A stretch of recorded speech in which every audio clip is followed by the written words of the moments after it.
지금 오늘은 10번째 시간인데 빌립보서 말씀을 같이 생각하고 있습니다. 오늘 7절의 말씀을 제가 이렇게 다해로 여겼다 이렇게 문장을 끝을 맺었는데 원래 헬라어 성경은 이게 문장이 여기서 끝이 나요. 그래서 우리 한글 성경은 그냥 이어지는 내용으로 그렇게 했습니다만은 여기서 물론 이제 7절 말씀이 그 뒤에 있는 내용도 이제 연결해 주는 그런 접속 연결해 주는 그런 문장도 되지만 또 1절부터 말하는 바울 사도의 이야기를 또 일단락 짓는 그런 의미도 갖고 있는 그런 말씀입니다. 3장 1절에 보니까 바울 사도께서 새로운 주제로 이제 이야기를 하는데 끝으로 나의 형제들아 이렇게 합니다.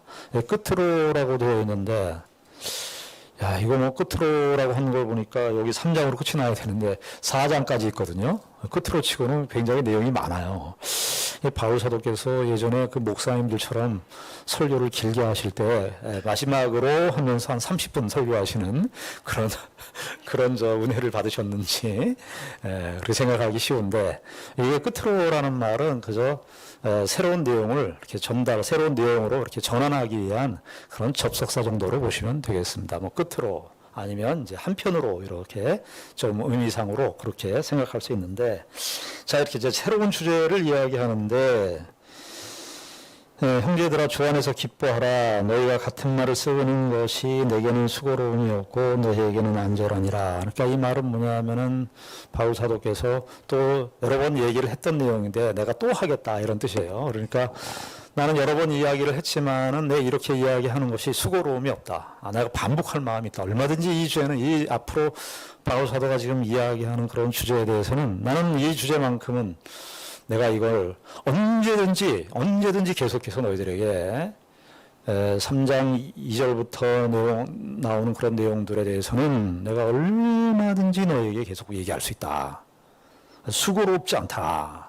그러면서 나에게는 수고롭지 않고 너희에게는 안전한 것이다. 그러니까 바울 사도 자신은 이렇게 이 2절 이하부터 나오는 이 내용들을 이렇게 반복해서 이야기하는 것이 자기에게는 수고가 될 일이 없고 교회 성도들이 이거 굉장히 안전이다. 교회 성도들이 이게 빌립보 교회 성도들이 도대체 무슨 현실을 맞닥뜨렸길래 바울 사도는 이렇게 서두를 꺼내는가. 나는 뭐 계속해서 이야기를 해도 이 주제만큼 나는 수고롭지 않고 너희에게는 정말 이건 안전한 것이다.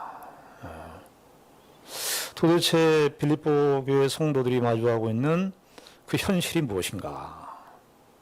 뭐 빌립보 교회 성도들이 그 고난이 물론 있었지만 고난 때문에 그러는 것인가? 참 1절만 놓고 보면은 참 이 허두가 시작하는 말이 참 굉장히 우리의 주의를 환기시키는 그런 대목이라고 할 수 있겠습니다. 무엇이 그렇게 교회의 안전을 위협하는 것이었는가? 근데 2절에 보니까 이게 2절의 표현이 이거 참 일종의 욕이거든요. 바울 사도가 이렇게 13개 서신 가운데 누구를 대상으로 해서 이렇게 심각한 욕을 하는 사람이 아니거든요. 이 개들을 삼가라. 이거 뭐 아주 처음부터 단어가 아주 센 단어예요. 바울 사도께서 그 고린도 교회에게도 주로 이제 고린도 교회에게 이제 사실은 바울 사도께서 그 사도권의 위협을 많이 받고 자존심 상하는 이야기를 많이 들었거든요. 고린도 교회가 아마 바울 사도를 이렇게 공격하는 데 있어서 아주 그 많은 애로사항을 힘들게 했었던 교회를 골라라 그러면 아마 이 고린도 교회였을 겁니다. 그런데도 바울 사도께서 고린도 교회를 향해서 뭐 이렇게 이런 말을 한 적은 없거든요. 고린도 전서에 보면은 바울 사도가 뭐라 그래요? 하나님의 성도라 이렇게 얘기합니다. 그런데 바울 사도께서 이 첫 문장 이렇게 처음 시작하는 내용 자체가 이게 뭐 개들을 삼가라. 그리고 행악하는 자들을 삼가라. 그리고 몸을 상하는 일을 삼가하라. 이 삼가하라 이걸 한 문장으로만 쓰면 되는데 반복해서. 그러니까 빌립보서 편지를 이제 2장까지 이렇게 읽을 때요, 어떻습니까? 야, 디모데를 너희들에게 가려고 그랬는데 디모데가 이런 사람이다. 에바브로디도가 이렇게 훌륭한 사람이다. 이렇게 이제 칭찬을 해주는 그런 흐름인데, 갑자기 문장의 흐름이, 서신의 편지의 흐름이 확 바뀌는 거야. 잔잔하게 이렇게 흘러가고 있다. 갑자기 급류 같은 파도가 그냥 확 오는데, 아마 편지를 이렇게 이제 그 당시 때 이제 편지를 써서 이제 에바브로디도 편에 빌립보 교회 안에 갔을 거 아니에요. 그때는 이제 인쇄율이 발달되지 않았기 때문에 이제 에바브로디도가 이렇게 대독을 합니다. 가서 이제 성도들에게 이 편지를 쭉 읽으면서 1장서부터 2장까지 쭉 이야기를 해요. 그러면 내가 감옥에 갇혔을 때 이런 일이 일어났었고, 내가 너희들의 여행 계획을 밝히는데 디모데가 이렇게 훌륭한 사람이고 에바브로디도가 이렇게 훌륭한 사람이다. 그러면서 에바브로디도 참 훌륭한 사람이다. 그러면서 그 이야기를 하는 중에 내가 정말로 너희들에게 또 할 말이 있는데 난 수고로움이 없고 이렇게 하는 것이 난 이렇게 뭐 전혀 수고로움이 없고 너희들에게는 정말 안전하다 그래. 여기까지는 딱 좋은데 갑자기 개들을 삼가해라. 이건 아주 추상 같은 이야기를 하는 거예요. 바울의 이제 우리가 결국은 이제 2절부터 나오는 내용이 뭐냐면은 율법주의에 대한 바울의 그 비판이거든요.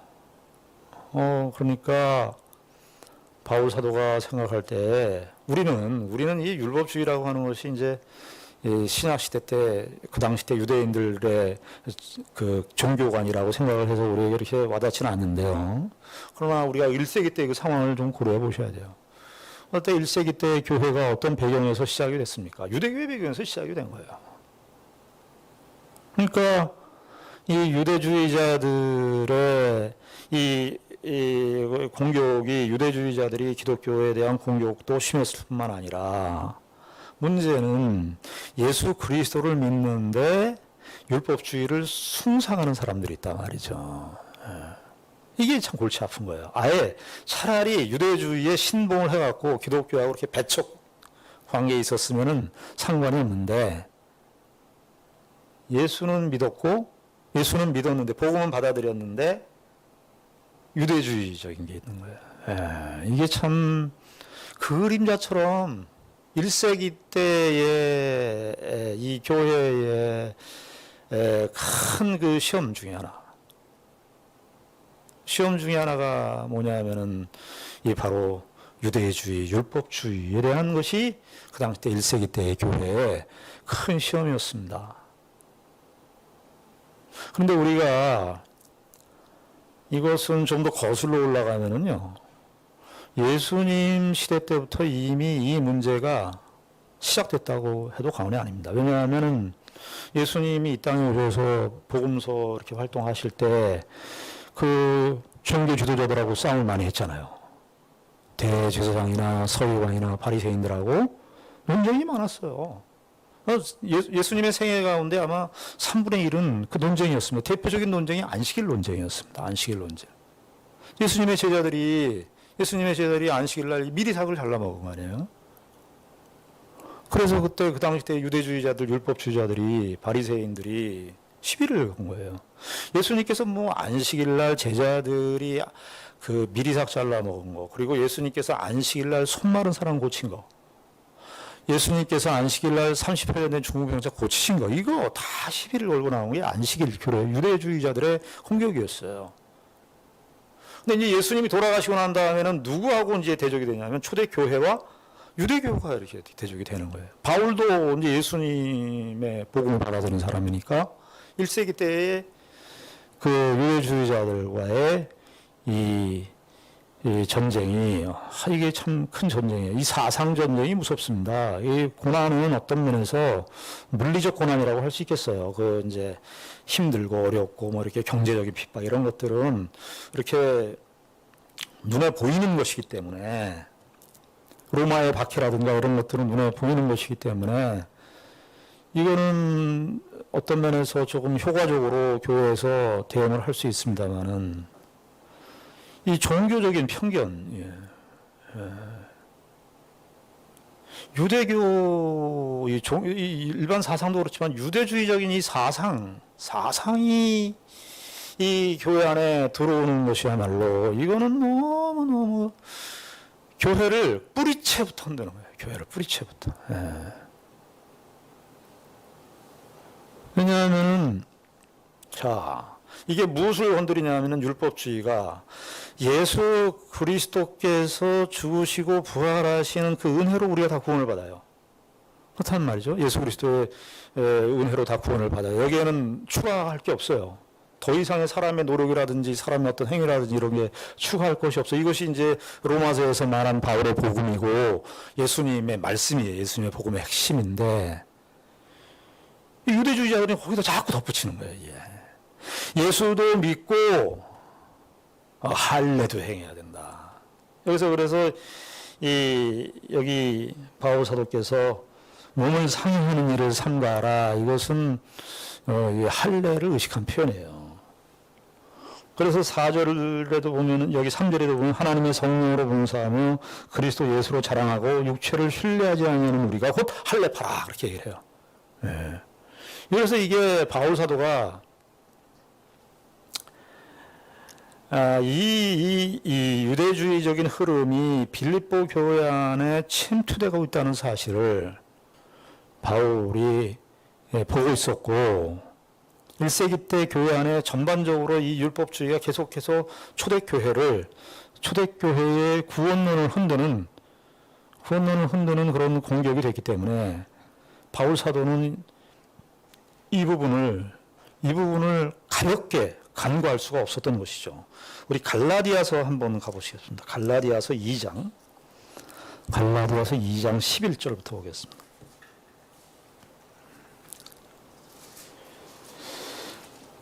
바울의 이제 이 빌립보서가 이제 로마의 감옥에 갇혀 있을 때니까 이 갈라디아서는 그 전에 이제 그 훨씬 전에 이제 갈라디아서 자체는 그 전에 이제 성경이 기록된 거고 바울의 3차 전도여행 때 그리고 이 지금 갈라디아서 2장에 나오는 요 베드로하고의 이 충돌 사건은 더 그 전에 있었던 사건이에요. 그러니까 바울의 의식 속에 이미 이 율법주의적인 그런 흐름들이 이렇게 있었다는 거예요. 이 11절에 보시면 게바가 안디옥에 이르렀을 때 이게 아마 이제 사도행전 15장에 1차 선교 여행 마치고 2차 선교 사역을 시작하는 그 어간에 이제 베드로가 그 안디옥에 오거든요. 그때 어간에 있었던 일인 것으로 보여요. 11절에 게바가 안디옥에 이르렀을 때에 책망받을 일이 있기로 내가 그를 대면하여 책망하느니라. 바울 사도가 베드로를 책망했다는 겁니다. 이게 베드로 하면은 예수님의 수석 사도입니다. 수석 사도. 바울이 무엇 때문에 이 베드로를 책망했을까? 여기 12절에 보면 야고보에게서 온 어떤 이들이 이르기 전에 게바가 이방인과 함께 먹다가 그들이 오매 그가 할례자들을 두려워하여 떠나 물러가매 남은 유대인들도 그와 같이 외식함으로 바나바도 그들의 외식에 유혹되었느니라. 이게 뭐냐면은 이제 안디옥은 이방인 땅이란 말이에요. 이방인에게 이제 복음이 전해졌어요. 그러니까 그 당시 때 이방인들에게 예수를 믿음으로 구원을 얻는다 하면서 이방인들과 같이 식탁 교제를 다 나누었어요. 그리고 베드로는 사도행전 10장에 의하면 고넬료 사건을 통해서 이방인들에게도 하나님의 복음이 열렸다. 근데 먹는 음식 가지고 그러니까 이 유대주의 크게 세 개예요. 세 개 가지고 이제 시비가 되는 건데 크게 얘기하면은 하나는 뭐냐 하면은 이 할례하고 그 다음에 안식일하고 음식규례입니다. 이게 크게 유대인들이 율법주의를 이야기할 때 표지로 이야기했던 그들이 대표적으로 주장했었던 건 이 세 가지 주제였어요. 할례, 안식일, 그 다음에 음식규례. 그래서 근데 이제 이 바울 사도가 안디옥에 이르렀을 때에 무슨 사건이 있었냐. 베드로가 복음을 전해서 이방인들과 같이 식사를 했단 말이죠. 이방인들 예수를 믿으면 그 먹는 것이 자유롭다. 다 상관이 없다. 이렇게 다 사도행전 15장에서 다 판정을 내렸단 말이죠. 그런데 이제 베드로도 안디옥에서 이방인들과 함께 교회 이제 예수를 믿는 사람들이 생겼으니까 거기서 식탁교회를 다 했어요. 근데 여기 야고보에게서 온 어떤 이들, 이 야고보에게서 온 12월에 야고보에게서 온 어떤 이들은 이 예루살렘이에요. 예루살렘의 지도자는, 예루살렘 교회 지도자는 누구였냐 하면은 이 야고보 사도였습니다. 이 야고보에게서 왔다는 것은 예루살렘에 이제 거기 유대주의적인, 예수를 믿으면서도 유대주의적인 그 흐름을 갖고 있었던 사람들이 있었어요.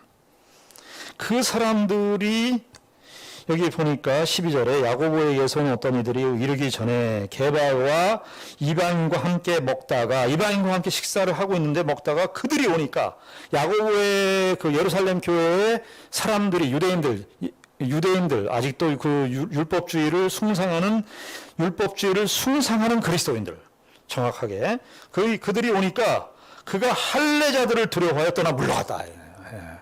이방인들하고 같이 식사를 하는데 예루살렘 쪽에서 온 사람들이 있으니까 저 사람들이 볼 때 저 이방인과 같이 먹으면 이방인은 개라고 생각했거든요.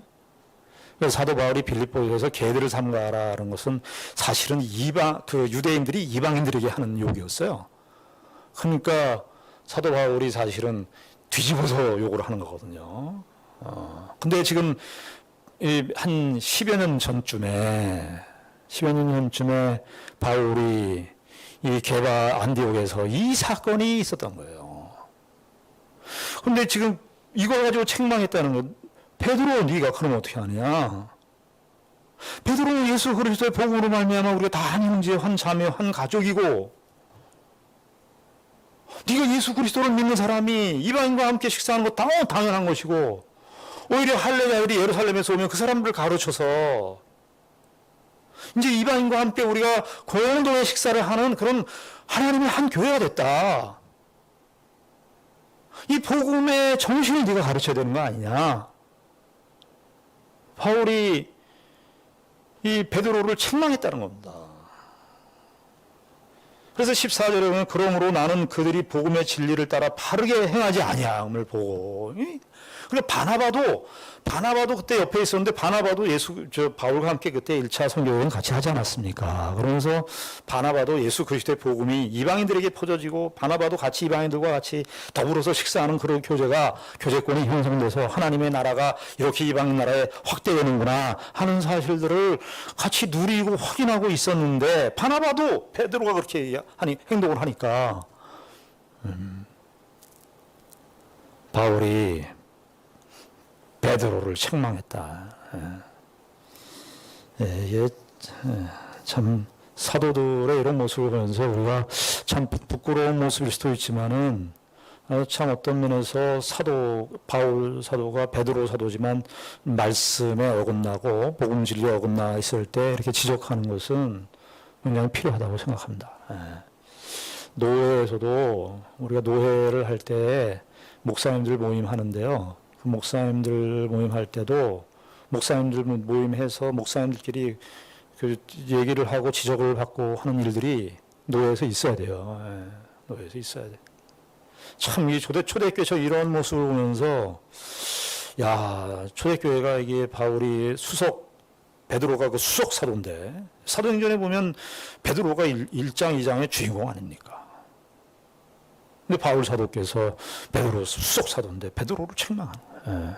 참 이게 그 건전한 하나님의 교회의 진리로 이렇게 서나가는 데 있어서 아주 필요한 그런 어떤 자존기능이라고 할까요?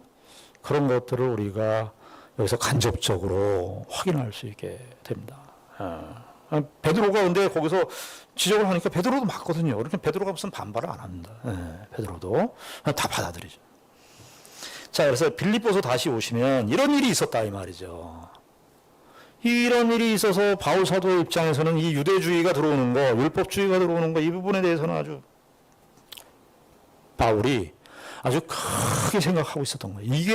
이게 교회에서 허용되기 시작하면은 베드로 사도도까지도 책망한 사람인데, 바울 사도 입장에서는. 그래서 그 갈라디아서 1장에서부터 그 이야기를 하는 겁니다. 너희들이 아무리 천사가 전해준 복음이라 할지라도 그것이 예수 그리스도의 복음, 예수 그리스도의 십자가의 복음, 이 십자가로 말미암아 구원을 얻는 이 복음의 진리를 회원한다면 천사라도 저주를 받을 것이다. 그렇게 얘기해요. 그러니까 베드로 아니라 천사라도 바울이 전하는 이 그리스도의 복음의 진리를 훼손하는 것은 있을 수 없다는 거예요. 지금 그 마음인 거예요. 바울의 마음이. 베드로를 책망했었던 마음, 갈라디아 교회에 편지를 보냈었던 그 마음인 거예요. 그래서 개들을 삼가하고 행악하는 자들을 삼가하고 몸을 상해하는 일을 삼가하라. 그러면서 이제 빌립보 교회 성도들과 우리가 가진 위치를 얘기하는 거예요. 3절에 보면 하나님의 성령으로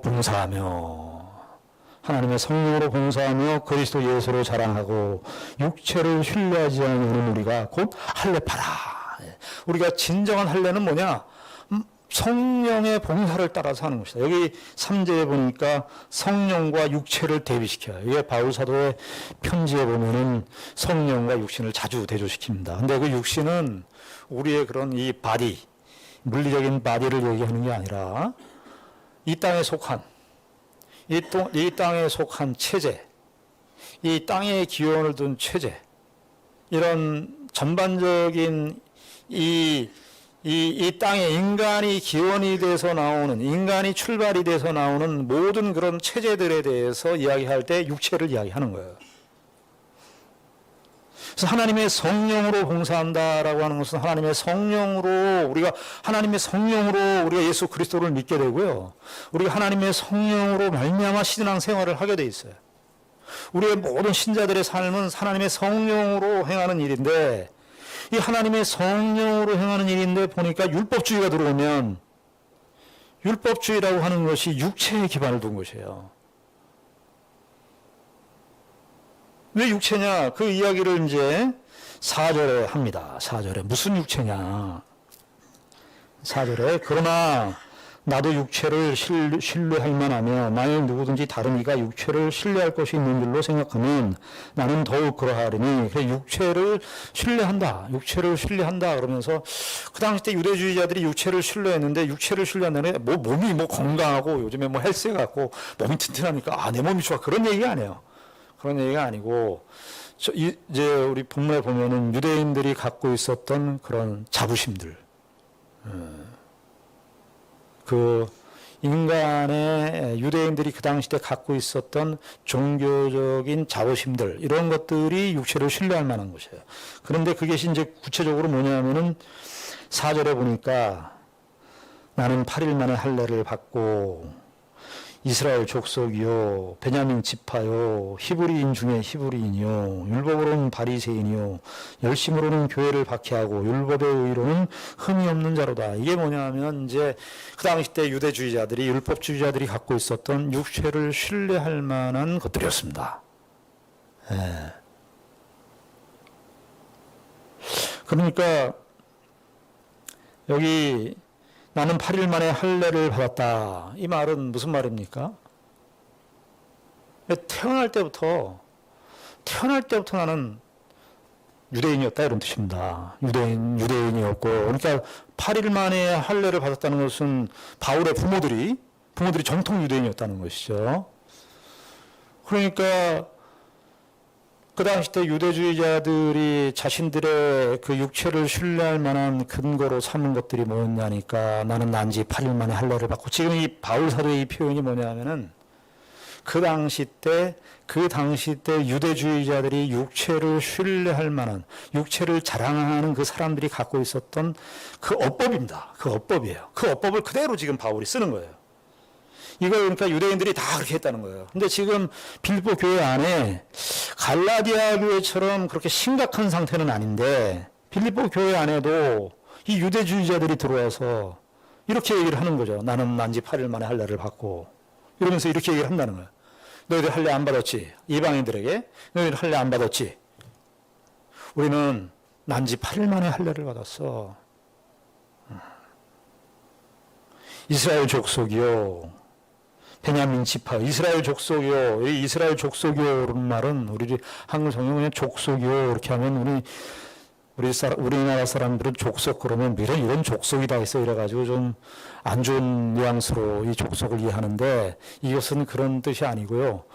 이스라엘의 선택된 백성, 이스라엘의 언약 백성이다. 하나님의 선택된 백성이다. 선민이다, 이런 뜻입니다. 이 선민이다. 그리고 베냐민 지파요. 이것은요, 베냐민 지파라고 하는 것은 그 이스라엘 창세기 35장에 보면은 이스라엘의 12아들들 중에 약속의 땅에서 태어난 유일한 사람이 누구냐면 베냐민입니다. 그리고 이 베냐민 지파라고 그럴 때 이 베냐민 지파는요, 거의 유다 지파와 맞먹는 지파예요. 왜냐하면은 그 이스라엘의 그 땅 분배할 때 10지파는 위쪽으로 가잖아요. 그리고 그 남쪽 지파는 베냐민 지파와 유다 지파 이렇게 같이 하잖아요. 그리고 남북이 분열될 때 북쪽으로 10지파가 다는데 베냐민 지파가 어디 유다 지파와 같이 있었다고요. 그래서 베냐민 지파는 유다 지파와 전혀 뭐 꿀릴 것이 없다고 생각하는 지파가 이 베냐민 지파였어요. 그리고 베냐민 지파에 무엇이 있었냐면 베냐민 지파 땅 분배 받은 곳에 예루살렘 성전이 거기 있었거든요. 예루살렘 성전이 베냐민 지파 땅 분배 받은 그곳에 있었어요. 그리고 이 베냐민 지파는 포로 이후의 시대에도 이스라엘 재건 운동할 때에도 앞장섰던 민족이 베냐민 지파였어요. 그리고 이스라엘의 그 구약의 전쟁에 보면 베냐민 지파가 언제나 앞장서서 베냐민 지파가 전쟁을 했었습니다. 그러니까 베냐민 지파가 이스라엘에서 갖는 그 위치라는 것은 대단한 것이죠. 예. 바울이 이런 내력을 가지고 있었다는 거예요, 바울이. 예. 베냐민 지파는 또 이 페르시아 시대 때 이스라엘 백성들이 그 에스더서 있지 않습니까? 에스더서에서 그 에스더의 사촌 오빠가 누굽니까? 그 모르드게 아닙니까? 그 모르드게가 그 하만의 명령을 거부하고 금식을 하면서 그 모르드게가 에스더에게 동참케 하죠. 예. 너 에스더 너 이스라엘이 이렇게 그 하만에게 죽을 운명의 위기에 놓여 있는데 이때가 지금 네가 해야 될 때 아니냐, 네가 나서야 될 때 아니냐, 이때가 지금이 아니냐, 그렇게 도전했던 사람이 모르드게였는데 이 모르드게가 베냐민 지파 사람이었습니다.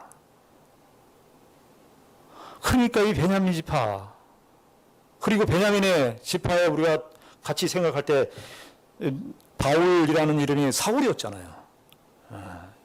이스라엘의 뭐 어찌됐든 초대 왕이 누구였습니까? 사울이었습니다. 사울. 바울은 자기 이름이 사울로 할 정도로. 그러니까 지금 이 율법주의자들이 이거 가지고 자랑했다고 난지 8일 만에 할례를 받고 뭐 이런 걸로 자랑했는데 너희들 정말 그런 걸로 자랑하니? 내가 여기 이제 4절에 그 표현입니다. 그러나 나도 육체를 신뢰할만 하며 만일 누구든지 다른 이가 육체를 신뢰할 것이 있는 줄로 생각하면 나는 더욱 그러하다. 그러니까 유대주의자들 중에 이런 걸로 이제 자랑하는 사람이 있으니까, 그래? 이제 바울이 자기가 어쩔 수 없이 자랑한다. 그렇게 얘기하는 거예요. 나 이거 원래 자랑하는 사람이 아닌데 어쩔 수 없이 부득불 자랑한다. 이게 바울 서신에 여기 한번 나오고 고린도후서 12장에서도 한번 나오죠. 고린도 교회가 여러 가지 신비로운 은사가 많고 이러니까 바울 사도가 나도 부득불 자랑하는데 그러면서 뭐 얘기하죠? 내가 삼층천에 올라갔다. 내가 부득불 나도 그 자랑하고 싶지 않은데 내가 너희들이 자꾸 신비주의 얘기하고 그러니까 나도 신비로운 세계를 경험한 걸로 얘기하면 너희들이 상대가 안 될 정도로 내가 신비를 경험한 사람이다. 그러면서 삼층천 얘기를 해요. 지금 그런 맥락에 이 빌립보서 3장도 지금 이렇게 이제 사실은 빌립보 교회 성도들에게 유대주의자들이 들어와서 이런 움직임을 보니까 지금 빌립보 교회 성도들이 위축되고 있는 이방인 그리스도인들이 너도 할례를 행하냐? 음식 규례를 지켜야 된다. 너희들 안식일을 지켜야 된다. 이러고 나오니까 자기네들은 지금 할례도 안 받았고 안식일을 지켜야 될 의무도 없고 음식 규례는 더더욱 그 참 매일 먹는 음식인데 그 음식을 바꾼다는 게 얼마나 어렵습니까? 그러니까 이제 바울 사도가 자처하는 거예요. 참 저는 이런 말씀들을 보면서 바울 사도가 신약 성경 13개 서신을 쓰고 참 바울의 회심이 이런 내용들을 통해서 이렇게 이제 유추해서 이렇게 보면 참 하나님의 이 바울 선택이 참 기가 막히다. 그 당시 때 1세기 때의 유대교의 이 공격이 만만치 않을 것임을 아시고 하나님께서 그 유대주의의 최고의 선도에 있었어요, 이 바울이. 예. 그 사람을 바울을 준비시켜서 예. 복음이 무엇인가를 역설적으로 바울을 통해서 이렇게 준비하게 하시는 그 하나님의 섭리도 우리가 이룰 수 있겠습니다. 참 우리가 하나님의 백성들이 우리가 어떤 일을 우리의 현실 속에서 이게 이런 일들이 나한테 무슨 뭐 큰 지금 현실 속에서 내가 이런 일을 한다고 해서 이게 무슨 나에게 유익이 될까 싶은데 그런 것들이 시간이 지나고 어느 정도 흘러서 이게 하나님께서 나에게 이것을 하게 하시려고 이걸 준비시켰나. 아마 바울 사도도 자기가 다메섹 도상에서 예수 그리스도를 만나서 하나님의 은혜를 경험했지만 물론 이방인의 사도로 부름을 받아서 갈라디아서에 보면 그 베드로는 넌 유대인의 기둥으로 유대인의 사도로 나는 이방인의 사도로 그래서 이방인의 사도로 부르심을 받아서 이방인에게 복음을 전하는 그런 사람으로 생각을 했는데 보니까 아마 유대주의자들의 이런 공격이 있으니까 바울 사도도 그때쯤 돼서는 이게 하나님께서 나를 회심시킨 이유가 이 유대주의자들의 공격이 1세기 때 교회에 심각한 위협이 될 것 같으니 하나님께서 나를 이렇게 이방인의 사도로 하나님의 복음을 증인으로 만든 것이 바로 이것을 준비시키기 위한 하나님의 섭리가 아니었겠나. 아마 바울 사도도 그런 확신이 있었을 것으로 보입니다. 제 개인적이긴 합니다만은 제가 예전에 신학 공부할 때 이거 왜 공부하나 했던 게 뭐냐면 언어였습니다. 언어. 정말 이걸 왜 해야 되나. 제가 89년도에 신학교 입학해갖고 5월 5일날 결혼을 했는데, 히브리어 교수가 김현수 교수님이라고 계시는데 너무너무 고생을 시켜가지고, 신혼여행 끝나고, 5월 5일날 결혼하고, 주일날까지 이제 신혼여행하고 월요일까지 쉬거든요. 화요일날 아침에 이제 신학교를 가야 되는데 히브리어를 해야 되는 거예요. 근데 그 히브리어를 그 교수님이 어떻게 공부를 시켰냐면은 미리 복습을 안 하면은 예습을 안 하면은 그 수업에 참여할 수 없을 정도로 아주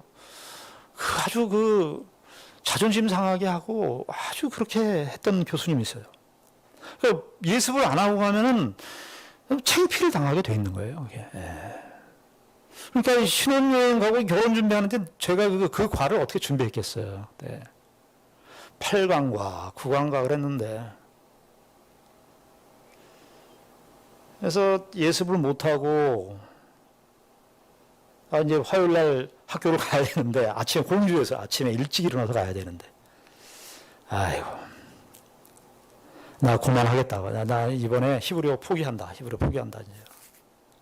그런데 우리 집사람이 있지 않습니까? 집사람. 여보. 이제 전날까지는 내일 포기해. 그러더라고. 그래서 그래 당시에 그래 힘들겠다. 하지 말아라. 포기해라. 포기한다. 근데 아침이 돼서 우리 집사람이 하나는 포기할 줄 모른다. 제가 일찍 알았어야 되는데. 여보, 그래도 오늘 가봐. 수모 당하지, 창피 당해. 창피 당해서 그래도 하면 되잖아. 그래서 제가 그때 가서 했는데, 창피를 당하고, 그 수모를 당하면서, 교수님 신혼여행 갔다 왔다, 결혼했다, 그런 것도 통하지도 않아요. 통하지도 않아요. 다 시키고, 혼날 때로 다 혼나고. 나중에 와서 제가 이제 그렇게 어렵게 공부를 했지만은 아주 잘하는 건 아니에요. 그냥 더 잘하는 사람들도 많고 그런데 성경을 보는데 참 이렇게 내가 그 선생님이 너무 고맙고 지금쯤 와서 보니까 성경을 읽을 때 좀 애매모호한 그 번역이 좀 애매모호한다거나 문맥이 좀 이상하다거나 하면은 그 원전을 보면은 좀 이렇게 명쾌하게 이게 이제 들어오니까 좀 성경을 이해하고 이런 가르치고 하는 부분에 있어서 참 도움이 된. 바울 사도도 역시 율법주의에 대해서 자기가 율법주의, 이 바울 사도는요, 가말리엘 문화의 대표적인 사람이었습니다. 이 가말리엘 문화라고 하면 그 당시 때 이스라엘 유대에요, 힐렐과 샴마이라고 하는 두 큰 바리새인 학파가 있습니다. 힐렐 학파와 샴마이 학파. 그 샴마이 학파는 아주 엄격한 학파예요. 그 바리새파 중에. 힐렐 학파는 좀 온건한 학파. 그 온건한 힐렐 학파의 수장이 누구였냐면 가말리엘이었습니다. 그러니까 힐렐의 수제자 중에 수제자가 이 가말리엘인데, 가말리엘의 바로 수제자가 누구였냐면 바울이었습니다. 그러니까 정통 유대인이 히브리인 중에 히브리인, 바리새인 중에 바리새인. 그러니까 지금 바울 사도가 지금 이때 이걸 써먹는 거예요. 야, 너희들 유대주의자들 와갖고 그거 뭐 할례를 했다, 너희들 바리새인들의 율법을 지켜야 된다 그러면서, 바리새인들 그 율법 615개 조항이 있거든요. 그 바리새인들이 이거 다 외워요. 바울도 다 외웠습니다. 그거 가지고 막 이렇게 잘난 척하고 자랑하고, 그 다 자신들이 이방인들 출신들하고 다르다는 사실을 계속해서 이야기를 하니까, 바울 사도의 입장에서 이거는 이게 이제, 야, 이거 써먹을 때가 왔구나. 그러면서 이제 바울이 이야기를 하는 거예요. 너희들 내가 누군 줄 아느냐? 나는 8일 만에 할례를 받고 히브리인 중에 히브리인이고, 여기 이스라엘 족속이요, 베냐민 지파요. 베냐민 지파에 쭉 얘기를 했죠. 열거했죠. 그러면 이 사람들이 베냐민 지파 그러면 유대인들이 벌써 딱 알아요. 이 말만 하면 딱 알아요. 야, 이게 뭐다? 이런 걸 딱 알아요. 그리고 히브리인 중에 히브리인이요. 이 말은, 이 바울은 이제 이 안디옥 위에 다소라고 하는 그 이방인 지역에서 태어났지만, 사실은 디아스포라 유대인, 흩어진 유대인들하고는 족보가 다른 거예요. 히브리인 중에, 이 히브리인이라는 말은 히브리 사람들이 하는 이 언어 모국어, 네이티브 통용했다는 거예요. 아람어, 히브리어를 썼다는 거예요. 이게 히브리인 중에 히브리인 중에 히브리인이라는 말은 내가 히브리 말을 한다 이런 뜻이에요. 이제 디아스포라 유대인들은 히브리 말을 못 쓰거든요. 근데 나는 히브리인 말을 쓴다. 태어날 때부터 히브리인 말을 하고 있다는 거예요. 그 이야기. 히브리인 중에 히브리인이에요. 히브리인 중에 히브리인이라는 뜻은 히브리인에게서 히브리인 이거예요. 그러니까 뭐 히브리 하면 아주 그 뿌리 아는 거예요. 그게. 율법으로는 바리새인이요, 이 율법으로는 바리새인이요, 이 말 한마디에 그냥 다 죽습니다. 그러면서 여기 6절에 열심으로는 교회를 박해하고 율법의 의로는 흠이 없는 자로다. 이 열심이라는 말은 그냥 우리가 말하는 그런 열심이 이게 아니라, 그 당시 때 이스라엘의 에세네파라든지 그런 이스라엘의 여러 분파들이 있었는데, 그 사람들이 이 열심이 특심이었습니다. 열심파라고 불리기도 했어요. 그런데 그런 사람들 에세네파하고 비교해서 봤을 때도 열심으로 밀리지 않은 사람이다, 내가.